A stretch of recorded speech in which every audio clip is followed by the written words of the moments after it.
Tersangka utama Upal di Makassar mengeluh sakit di dada hingga dirawat di RS.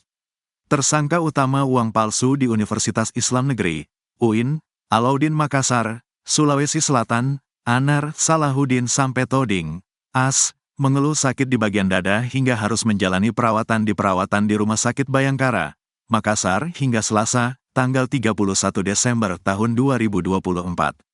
Anar Salahuddin Sampetoding, AS, sebelum resmi ditetapkan sebagai tersangka oleh Polres Goa, Sulawesi Selatan, Sabtu, tanggal 28 Desember tahun 2024, malam, setelah menjalani pemeriksaan secara maraton di ruang reskrim Polres Goa.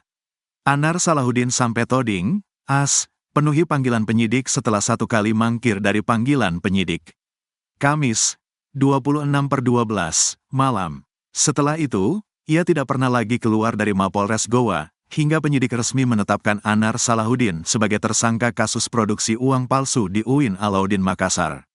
Usai ditetapkan sebagai tersangka, Anar terlihat lemas dan mengeluh sakit di bagian dada. Anar Salahuddin sakit apa? Pengacara menjelaskan bahwa Anar memang memiliki riwayat sakit jantung dan prostat. Karena alasan sakit, penyidik kemudian membawanya ke RS Bayangkara. Awalnya, Anar Salahuddin dirawat di ICU RS Bayangkara. Namun, karena kondisinya tak kunjung membaik, ia selanjutnya dibawa ke ruang rawat inap. Meski demikian, Anar tetap mendapatkan pengawalan ketat dari petugas kepolisian. Kamarnya di ruang perawatan Lovebird mendapat pengawasan selama 24 jam. Dia dikawal penuh oleh anggota, sudah pasti juga keluarganya yang datang untuk membantu merawat yang bersangkutan, kata Kapolres Goa, AKBP Reonald TS Simanjuntak kepada wartawan, Minggu, 29/12. Reonald memastikan Anar Salahuddin mendapat perawatan intensif. Sebanyak 4 personel disiagakan di rumah sakit untuk melakukan penjagaan. Anggota 24 jam kalau dibantarkan statusnya tetap dalam pengawasan kita, ujar Reonald.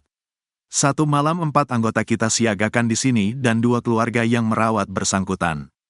Kalau personel mengamankan, kalau masalah dan merawatnya itu dari keluarganya, ungkapnya. Reonald tidak khawatir proses penyidikan akan terganggu. Dia berdalih penyidik sudah merampungkan pemeriksaan dan mengumpulkan alat bukti sehingga Anar Salahuddin ditetapkan sebagai tersangka.